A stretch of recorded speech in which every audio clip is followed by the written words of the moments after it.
I am Michael Silver of The Athletic, formerly of publications such as Sports Illustrated, Yahoo Sports, NFL Network.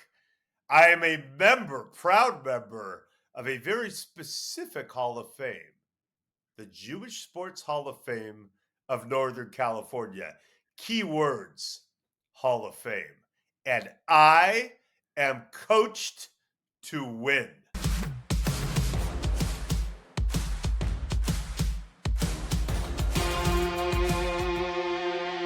Go get me some knowledge. So you're probably the hardest guy to get in touch with because you're a best-selling author. Are you a Hall of Fame journalist yet? Are you in anybody's Hall of Fame, Mike? I'm so glad that you let in with that, Christian, because I am in one Hall of Fame, and it is a very specific Hall of Fame. It is the Jewish Sports Hall of Fame of Northern California. But you know what? just Northern California. Hall of Fame. Yeah, no, it is funny. And I went big. I had a whole crew. I actually grew up with Steve Kerr, and we co-wrote a sports column together in our high school newspaper. And because the ceremony was in San Francisco and it was in September, worked well with the Warriors schedule. Yeah. I was like, dude, you want to come to this? And he was like, absolutely. Showed up, went big, had an overflowing crew, because I may make some other Hall of Fames, but there's no guarantee. So I just like Barry Switzer, how he did it up for Super Bowl 30 in Arizona. He was like, I'm doing it all. I'm bringing everyone. And I spent a lot of time with him that week. And now this is a G move. He had both his ex-wife and his now wife, girlfriend at the time, staying in the same suite. Yeah, Becky, his wife now, was with him, and Kay, his ex, was in one of the other rooms. Now that is... You didn't write the book. What's the name of the book again? Boys Will Be Boys, that famous about the Dallas Cowboys? I did not write that book. I think I had some contributions to... Okay, yeah, I didn't think so. I just read that book maybe 3 months ago. When that a chapter came up, I was going, holy crap, he's got his ex, he's got his future. That was insane. And speaking of books, I can't go anywhere until we talk about your book that was released, in October of 2024? Yeah. Yeah. The book's titled... That's The Why Is Everything. There it is. I got it right here for you. Yeah. The Why Is Everything, a story of football and revolution. So yes. I couldn't find the book. I couldn't get it here quick enough because we just decided to do this. But I was listening to the audio version a little bit. Nice. Is it I don't think it's your voice. Is it not? Did you do an audio version? No, it is not my voice. They sent me, it's some guy who does a lot of them and is a pro, and they sent it to me for my approval. It sounded good to me. As long as it didn't sound like Pee Wee Herman or something, like I was going to be cool with it. And let's be honest, as long as it didn't have to be my voice. I get it if it's like Michelle Obama's book and they want her to also be the voice. But this, I talk enough, and writing it was hard enough. But yeah, as far as I could tell, the guy knew what he was doing, and hopefully he did it justice. The book is about this coaching tree that is, I guess, started by Mike Shanahan with his son Kyle and Sean McVay and Raheem Morris and McDaniel and LaFleur. That's the big part of the book, right? I would call the foundation of the book. But there are so many things in that book that I thought nobody's even talking about. And the one thing that stood out to me was the story you were telling about Pat Bowlen and Mike Shanahan when he was at Denver, and how Mike Shanahan, Pat Bowlen, wouldn't pay for dinners and hotels in the off season. And I just thought of that movie, Moneyball, where David Justice is on the plane. He's, man, we got to pay for soda. Well, we got to pay for soda, man. Can we get some free drinks in the clubhouse? And so sure enough, Mike ends up saying, screw it, I'm going to do it myself. I'm going to pay for it. Everyone's loving the fact that they have food and all this stuff in the off season. And Pat Bowlen, I guess you tell me, is a little ashamed of the fact and ends up saying, okay, I'll pay for it now. Yeah, basically Mike Shanahan had a chance to go back to the Broncos as a head coach a couple years earlier, and it turned them down. Fast forward to Super Bowl 29, Steve Young throws 6 touchdown passes. Shanahan's the offensive coordinator for George Seifert. They win the Super Bowl. That night, Pat Bowlen closes the deal up in Mike Shanahan's hotel room before he comes down to the victory party. I remember when Mike came down with a big smile on his face. I just got into Sports Illustrated. It was a wild time in Miami. But Mike Shanahan had seen Eddie DeBartolo, the owner of the 49ers, how he treated the players, how he treated everyone in the organization, how he threw money at things. And this is the cap had just been instituted, but even before the cap, he was just trying to find a way to make the organization first class and chiefly to have the players who as could feel like pieces of meat sometimes to try to underscore, no, I'm doing everything I can to get you guys in the zone where you could play for me, for us. So Mike Shanahan now had some ideas for Pat Bowlen, and one of them had to do with off-season meals at the facility. And Pat Bowlen said no to the third one. So Mike, as you said, fine, I'll just do it myself. And eventually Pat Bowlen felt shamed into it. So he called Mike into the office and said, listen, I'm going to pay for it, but I'd appreciate it if you didn't say anything to anyone, including Peggy, Mike's wife. And Mike's, Pat, are you crazy? I didn't tell Peggy. I'm not that dumb. I wasn't going to tell my wife we were paying for all these meals. So, yeah, an amusing way, as we talked about Mike Shanahan's time in Denver, which produced 2 Super Bowl championships, a lot of wins, and then spawned this group of coaches that not only, I would argue, are changing the game in the terms of the way they approach coaching, but also are totally petty and rivals and friendly, but definitely messing with each other in a lot of different ways, which is a lot of fun. So No, it's if people very, it's if people are thinking about buying the book and they're worried that it's too high concept or talking no. about the way football is coached, there's a lot of pettiness in there too. Trust me. There's some backstories about the 28-3 Super Bowl Atlanta with Kyle Shanahan and Bill Belichick. That's a great little story. I'm not going to blow it for anybody. Go get the book. It's awesome. There's so many cool little stories in there. It's funny. You just made me think about all the surveys that are done now. That these surveys that players do, and hey, rate your facility, rate your travel, rate your hotel, rate your food, and some teams get crappy scores. Like the Patriots got really crappy scores. I feel like Cincinnati always gets crappy scores. I remember when I first got in the league in 1995, we had to leave the facility to go get lunch. And some guys brought their lunch to work. And then in the offseason, they didn't pay for your hotel. And I remember we actually went into Mickey Loomis, who's with the Atlanta Falcons. They were like, listen, can you guys just get us a room at the Residence Inn? And they got us a Residence Inn. They didn't have any food.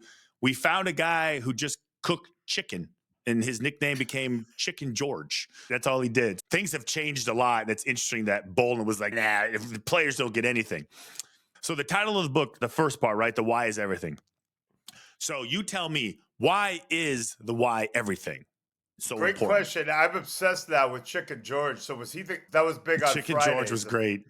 Fridays, if I recall, at the Seahawks facility into the Holmgren Yeah, era. but that wasn't chicken that he made. That was from a place somewhere in the city.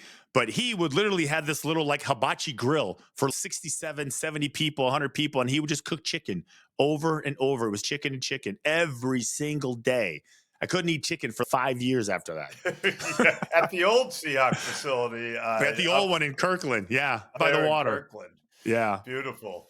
Yeah, it is interesting because Mike Holmgren obviously has a lot of ties to this crowd. Mike Shanahan succeeded him as the offensive coordinator for the 49ers when Holmgren became the Packer head coach. That was before he became the big show. But what an introduction to football you had, going from Dennis Erickson, who ran it a little loose, I think we would all say, his crew, and then you had Holmgren, who not only leaned into the big show nickname, but I've heard stories, but they say that no one was allowed on the elevator other than maybe Billy Nays, his right-hand man, his chief of staff or whatever he was. But that even on the road in hotels, they wouldn't let guests on the elevator. Mike had to ride alone. The nickname came from when we were in Cheney, Washington. There was only one banner hanging down from the buildings, like the gymnasiums out at Eastern Washington. It was like the Ayatollah. It was this big draped freaking thing comes down and it unravels, and there's Mike. You can just hear the theme from when Rocky fought the Russian, right? And they're doing the Russian national anthem. And he would always walk out late, and practice couldn't start until he showed up. And oh, big show! Ooh, look at the big show. I don't know if he liked it or not. But anyways, we're just all over the place. But why is the why everything? Because the coaching tree is vast and crazy. But for these particular guys, these young guns, these young coaches who are just so innovative, why was the why so important to them? Why was it everything? In earlier eras, and certainly the one you came out of, there were a lot of coaches who didn't want players to ask questions about what's the justification for this schematic wrinkle or why do we run this play. There were a lot of coaches, probably at every level, whose answer would have been, shut up, it just works, it's just what we do, just do it. And I think a lot of schemes, certainly there was innovation from Sid Gilman to Walsh and many other people, and a lot of things were passed down, but a lot of coaches didn't necessarily know the purpose behind it. In other words, why do we call it the flanker? I don't know. Bill Walsh just decided it was the flanker. Yeah. And why does this play? So you'd have plays and menus of plays like, oh, this run would be good. I like this pass, but it wasn't a cohesive ecosystem necessarily that always went together. And Mike Shanahan, and then certainly Kyle and his contemporaries, all of whom were on that staff in Washington with Mike Shanahan in the early 2010s, approached it a different way. It was more, anything we do has to weave together, and there has to be a purpose and a justification for it in our mind. Don't even bring me a play idea if you can't tell me the justification for it and how it fits in. And we also need to be able to explain that to our players so that we can say, listen, I want you to take exactly 7.5 steps and then lead with this shoulder. And the reason you're doing this is because if you do, every time we are setting them up for this, or it will produce this. And players really responded to that. Again, many players had not always had that luxury. If anything, it had been the opposite. Don't ask questions, shut up, and just do what we say. That's their thing. They need to understand it. There has to be a larger understanding. And so to them, it's not just calling plays or, hey, let's pick this or pick that. It's a system. Mike Shanahan certainly was very into opponent-specific game planning, and that's something that obviously you saw with Belichick, certainly from the other side of the ball, which was very rare at that time. But we're going to come up with a plan this week for to try to figure out what the opponent does, make them not do that, and then counter their counter and have an answer for everything they do. And that became the thing. So you don't just have plays, you have a system. You're trying to use things to get to predict your opponent's actions based on their rules,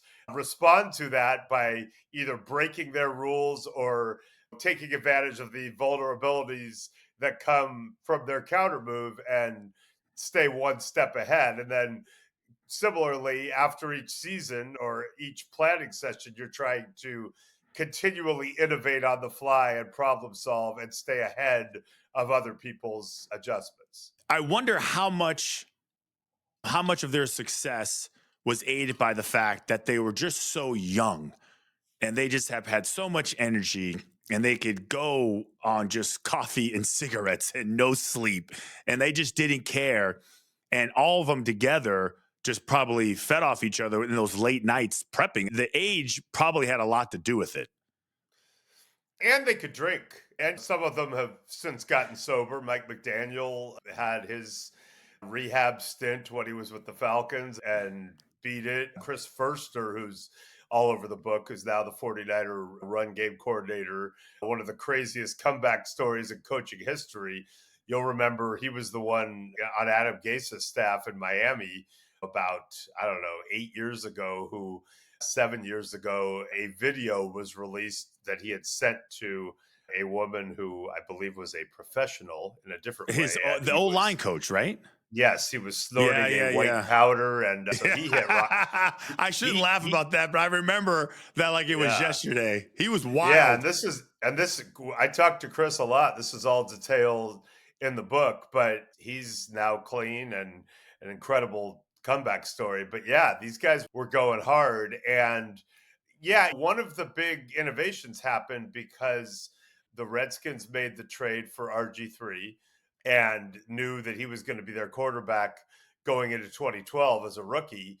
He had never taken a snap. I think in college they'd run everything out of the pistol Mm-hmm. at Baylor, and so they studied it what they could from mostly from the college game, what he had done, what other people had done in formations, Cam Newton a little bit, Tebow a little bit, and they tried to figure out how they could make it work for him from the jump. And ultimately, Kyle Shanahan decides, you know what, we're going to take our entire offense, the Shanahan offense, our system with the outside zone and everything about it, but we're going to run it out of the pistol, which was a, high concept, wild, abstract thought, but it made sense. It was beautiful in its simplicity, and it just caught everybody in the league off guard. And they had a route called drift that basically he would play fake, turn his back to the defense, come back, and then throw blindly to the second level.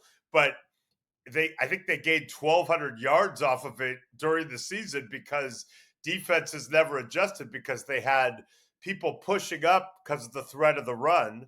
And certainly with RG3 and Alfred Morris, the halfback, they had a great running game. Mm. And the linebackers were vacating that spot. So he would just throw it over to the second level to one receiver making an in break. And it worked just about every time. And it took until after that season for opposing coordinators to adjust. But at the time, that was a wild thing. Now I think NFL coaches are much more amenable to the idea of, okay, we're drafting a quarterback who doesn't have pro style experience. We're going to play him right away. How can we change our scheme to make it work for him early on? Whereas back then, until that moment, really, most coaches were like, he's going to learn it. He's going to learn the pro style. He's going to learn our scheme. Yeah. And it's going to be done that way. And We're that's not the going to end run of it. this.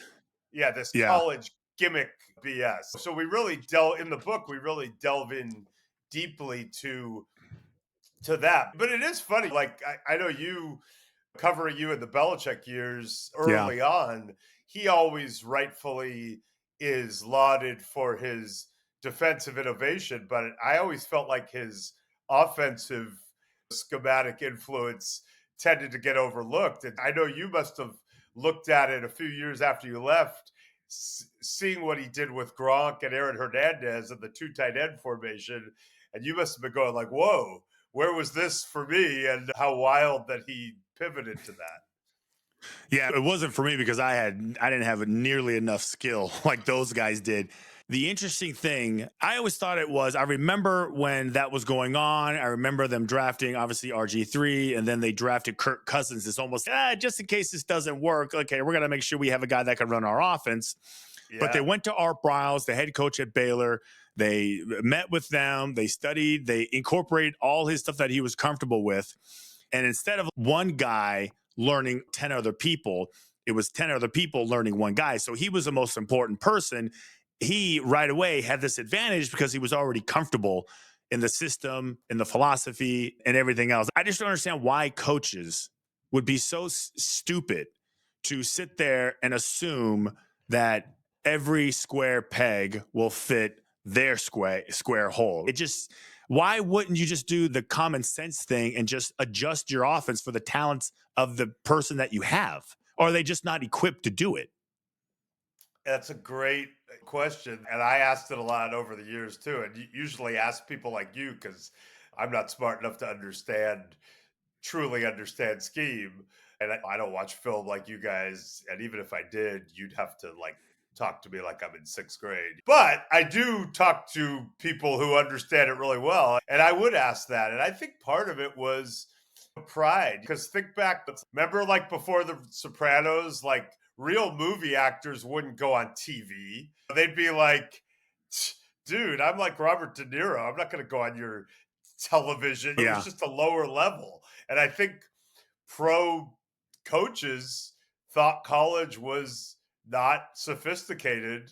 And they were right to some degree, especially now. It's changed. It's gotten it's dumbed down even Well, more. The quarterback's up there yeah. clapping, and there's Oh look yeah. protection The in, and it, signs.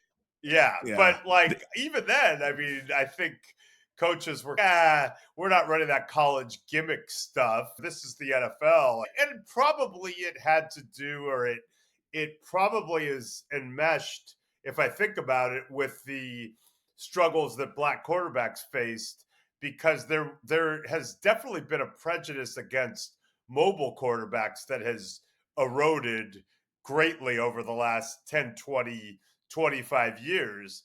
But back then, even mobile quarterbacks, black or white, there was a scoffing.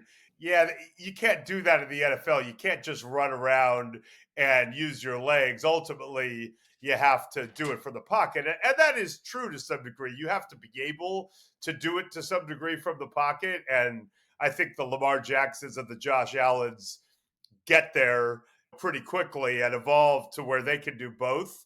But if you look at the NFL now, you'd sure rather have Josh Allen or Lamar Jackson who can do both, because if the play breaks down, whereas if you're Peyton Manning or Tom Brady, two of the absolute greatest who've ever done it, it's still Brady's not sprinting to his right and right when he gets to the sidelines, whipping his arm back across the field and hitting a guy 40 yards downfield like Josh Allen can, or Patrick Mahomes or Lamar. So I think it took a while for the football establishment to get there. So that's partly because of embedded racism, because I think they associated mobility with black quarterbacks for the most part, partly because of stubbornness Mhm. and a foundational belief in the pocket being the way that it has to be done, and partly because I just think they thought college football was beneath them schematically. And also, the thing I'll add to that is you had the luxury of time back then. There wasn't a rookie wage scale. There was less pressure to win year one or you're out for the most part. So a lot of quarterbacks waited. And certainly we saw Aaron Rodgers wait the 3 years. We saw Phillip Rivers wait behind Drew Brees. And we saw many instances of players who didn't play right away. And for the most part, the ones who did, it was understood they were going to struggle. Troy Aikman went 1-15. Peyton Manning threw a zillion interceptions. You had your freakish anomaly like Dan Marino, who was great immediately. But for the most part, until Matt Ryan and Joe Flacco, I think 07 was the year where they played right away and it looked pretty good. It was, if you're going to play them right away, it's just so it'll help you down the road and they'll take lumps. Were you there when Rick Meyer played, Oh or was yeah. that after you? Yeah. And Yeah, he actually had a pretty good rookie year from what I his remember. And first then year, yeah, and then it was just yeah, nightmarish. It's funny. yeah. When you look at those, I'm always interested in coaching trees, and just reading some of your book and listening to it and just our conversation. I don't know if there's a better coaching tree in the history of sport than Bill Walsh and all the different coaches that came from him. When you think about Bill, one of the most accomplished head coach in any sport, and then you go Don Shula with the wins record, but it's Bill Walsh that's had these massive, that's just an unbelievable coaching tree. And and that was by design too, because there's two kinds of coaches, and I'll start with one that you played for. So early on, I didn't love Parcells, his act, but I really liked Belichick and got to know him when he was at the end of his Cleveland reign, and then when he went back to being an assistant with the Giants and the Jets under Parcells. And I always thought, wow, Belichick might be the genius, as good as Parcells is. And yet, Parcells doesn't go out of his way to talk about how great Belichick is or any of his assistants. He hoards them, and just at the expense of their individual ambitions, he was like, I'm just going to lay low on this so I can keep them as long as I can because they're good for me. And I always thought to myself, well, Belichick's been through this twice now. So when he gets another chance, he's going to go the other way. Oh, no. Belichick was just as bad as Parcells. When he became an assistant, he wasn't trying to help start a tree. He was trying to keep his guys. Now, for reasons you and I could go into for a long time, it turns out when people did start hiring his guys, they largely failed, partly because they, I think, misunderstood and thought that the reason Belichick was so good was because he acted like an off-putting jerk. It's more to do with the fact that he's a great coach and had Tom Brady. Those were, I thought, the two more important pieces, whereas acting like Bill acted, that was ancillary. Be yourself. But Walsh was completely the opposite. He cared about the minority coaching thing. In fact, he started what they still call the Bill Walsh Fellowship. He was very cognizant of that. And then, regardless of race, he wanted his guys to get opportunities, to the point where Denny Green, his receivers coach during the Super Bowl season in '88, when they won their third, got the Stanford job in November. And normally you just leave or you finish out your NFL season and the college has to wait. Bill Walsh was like, dude, it's right up the road. Go be their coach and you can do both and be I'll cover for you. You can still be our receivers coach all the way into late January, but you can start. He wanted him to, he cared so much about Denny Green's career. He was like, go do both. I got you. So Bill Walsh was extraordinary in that he really wanted his assistants to prosper. And Shanahan didn't directly come from Bill Walsh, but he did come to the 49ers when he was an embattled guy who'd been fired by Al Davis, fired by Dan Reeves, was at a low point, and learned the Walsh offense and studied it. And of course, Bill Walsh taped all the meetings. So Shanahan had it all. And then ultimately went to Denver and added outside zone to the Walsh scheme. And that became the Shanahan offense. I know. I think about it with, I thought that, so Shanahan's head coach was Seifert. That Yes. so it was Seifert. Well, yeah, it still counts because Seifert was under Walsh, correct? Yes, correct. Yes. Yeah, so that's my point. So then if you just go just to Holmgren's coaching tree when he is at Green Bay, from Gruden to Mike Sherman to Ray Rhodes, there's so many. Andy Reid. That's right. Andy Reid was their tight ends coach, wasn't he? Yeah. So there was, and then if you just use Andy Reid's coaching tree, you could be here forever. It'll never stop. Easily the best in all of sports. The draft is coming up. Does it bother you that the draft has become this 4-day experience? Gone are the days where it was done on a Saturday and Sunday. Do you like the way everything in the NFL is an event? When I worked at NFL Network, it was fun because like the combine was our event and it was fun to get into the hype. I particularly believe the draft is overinflated in terms of importance in the public's eye. And there's data to back me up that it's 50% What do you success mean? rate. Even at the top, it's a 50% hit rate, I think, at best. So I think the general public tends to treat it as though it is transformative, and it can be, even at 199, right? Tom Brady went with the 199th pick. It was transformative. Or Brock Purdy, Mr. Irrelevant. Yeah, Brock Purdy, which is, we get into great detail. And by the way, one of the delicious surprises in the book is that I was spending a bunch of time with Mike Shanahan during the 2022 offseason, and I have it on tape. We'd talk about Trey Lance and Jimmy Garoppolo, and he kept bringing up the 262nd pick in that year's draft, Brock Purdy, because he'd seen the minicamp tapes and the OTA tapes, and he was like, I'm telling you, this guy. And so Mike Shanahan has not lost his touch when it comes to quarterbacks. Even Kyle at that point hadn't seen it the way Mike had seen it.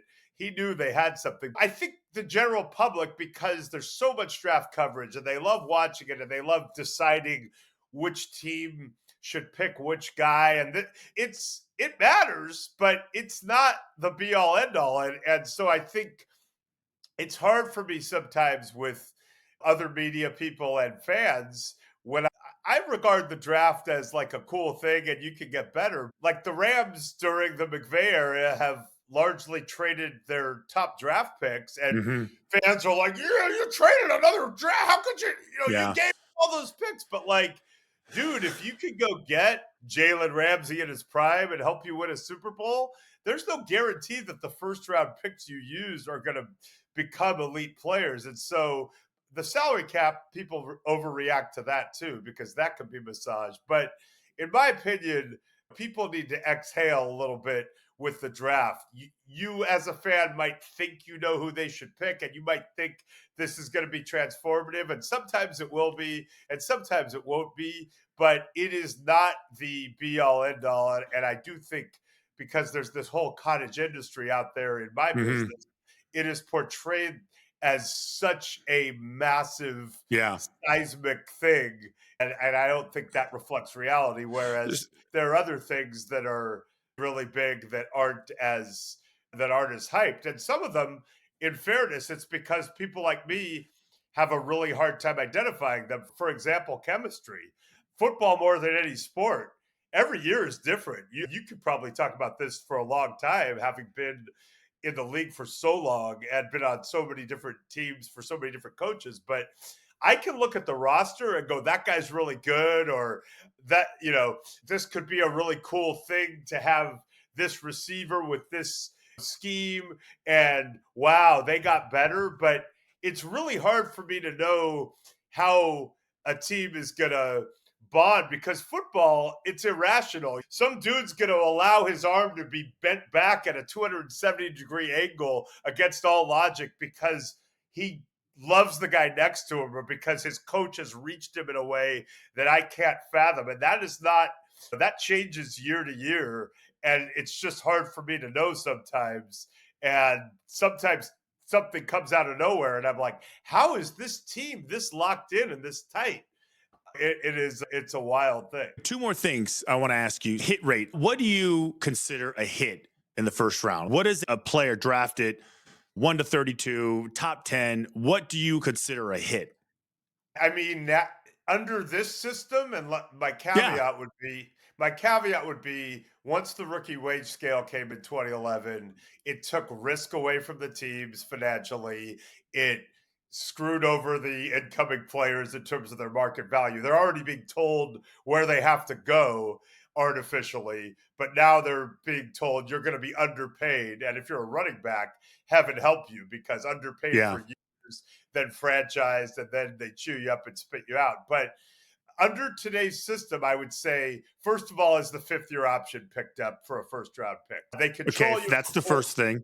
Yeah, that's the first thing. The second thing would be, do you get a second contract either with the team that drafted you or something better at that level from another team who poached you in free agency? So Pro Bowl is weird. Now Pro Bowl, with all the people dropping out, it's cheapened. All Pro's a little high, especially when you get to the later part of the round. But if I were going to look at hit rate with you since 2011, I would go down and go, did this guy get a fifth-year option? Did this guy get a second deal? And if you're I was having this conversation with the guy running the draft for a team that's drafting pretty high this upcoming draft. And his belief is that the three truly elite players that everybody agrees on, Cam Ward, Travis Hunter, and Abdul Carter, are going to be gone in the top three. Now, that could change if Mhm. Shedeur Sanders, somebody gets quarterback crazy. So maybe they'll be gone in the top four. But this team's picking pretty high, and he doesn't think he's going to get one of those guys. And he thinks there's a drop, and then there's a cluster of about, I don't know, 10 guys who are good, but not worthy of the pick that high. And no one's going to trade up because of that belief. And what I finally said to him is, I think in your position, you just got to get over the fact that it's the X pick this high and just go, we're getting a good player. It might not, you never know, but it might Yeah. not be a It guy ends up who, being, it is what it is. yeah, it might Yeah. just be a good player for your That's, team. which is fine. Yeah, Which is and that's great. fine. Not all of them And can be. Not all of them can be this transformative player that yeah, turns everything around because they don't play quarterback. And by the way, let's look at you, right? Under the old system, you were projected by many as a first round pick, from what I recall, because you were Yep. very, very good in college for a elite program. And Bill McCartney had it going, right? It was rolling. And so you ended up being in the second round. People would have said you were a steal at where you got drafted. And I would look at your career and go, that's a huge hit at that spot, in my opinion. And there might be someone who'd look at that and go, he didn't do what Gronk did, or he wasn't Tony Yeah. Gonzalez. And I Yeah. would say that's extraordinary, obviously. In my opinion, like someone like you who was a good player in the NFL for a long time, Slam, that's it. Give me that anytime at any spot. And I'm pretty Yeah, hit Fauria, hit. Even though I had a yeah. bum back, a messed up shoulder, and I couldn't run to save my life at my pro day. True story. So last one, right? You've been around a lot of great coaches. Been around a lot. I see a Lombardi's. I see a Lombardi's behind you. I think it went okay. I had two of them. Yeah, I got two of them. I wish I had a national championship trophy back there, like a replica that I could throw back there to make it look even more special. But you've That'd been be around a lot of odd. coaches, been around a lot of great players. You've seen a lot, Michael. You've seen a lot. I do this with my coaches. I ask them a question about what gift, if they could gift a trait to a player to make them successful, what would it be? Like, what would that one trait, what would that one characteristic be? So if you could gift one trait, one characteristic to a young up and coming coach, something that you think would help him be successful as a head coach, what would that one trait, that one characteristic be? Wow, that's a great question. I would say open mindedness. In other words, there are a lot of coaching axioms, and the book gets at this too, that there are a lot of this is the way it's been done. We pass it down, learn it this way, it works. And those have value. But if you're a young coach, be open minded that you might have to problem solve on the fly. You might have to throw out everything you thought you were going to do because of personnel or because of circumstances, just as the Shanahan crew decided to run the entire Shanahan offense out of the pistol, which is a pain in the butt and didn't make sense with odds and evens and all sorts of other problems. You might have to work more, but if you're open-minded and that goes hand in hand with listening to your players. Again, back in the day, a lot of coaches were not enthusiastic about players asking questions or suggesting things like, hey, what if we saw it this way? Or it's easy.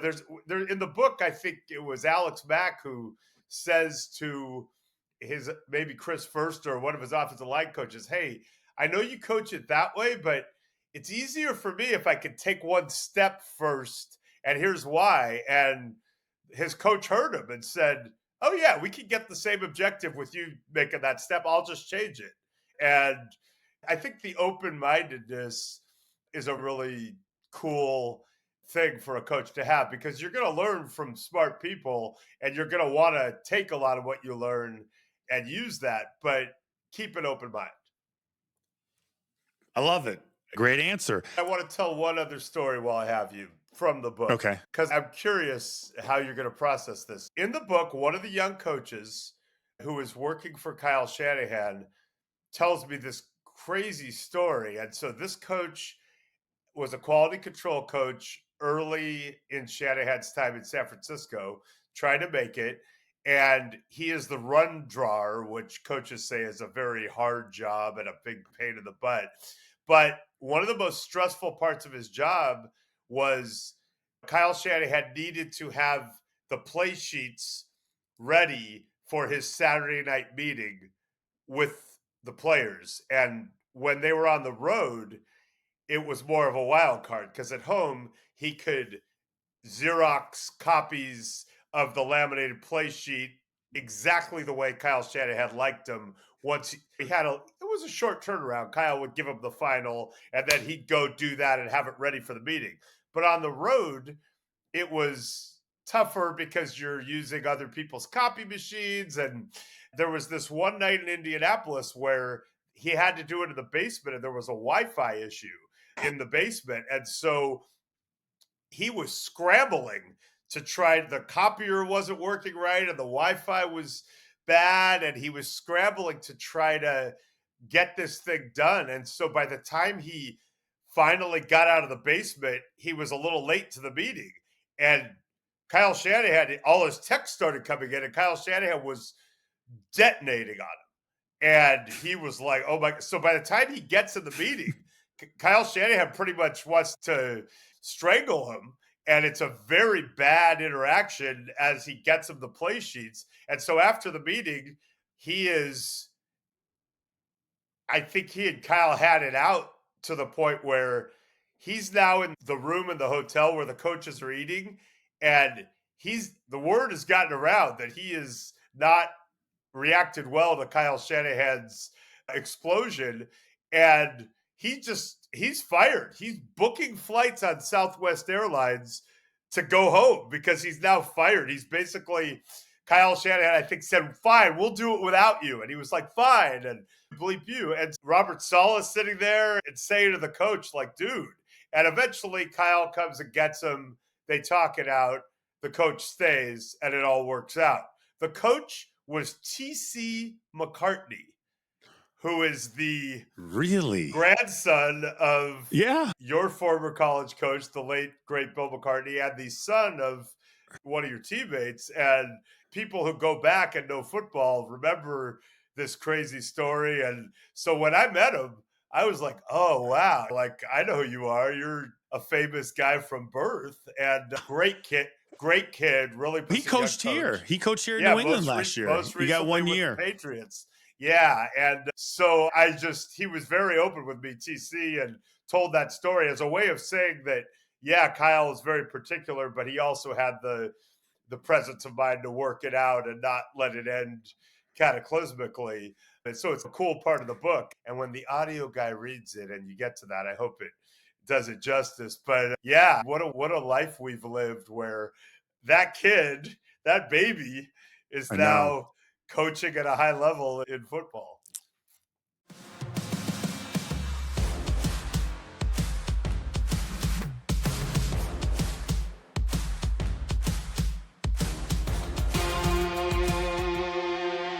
Go get me some knowledge.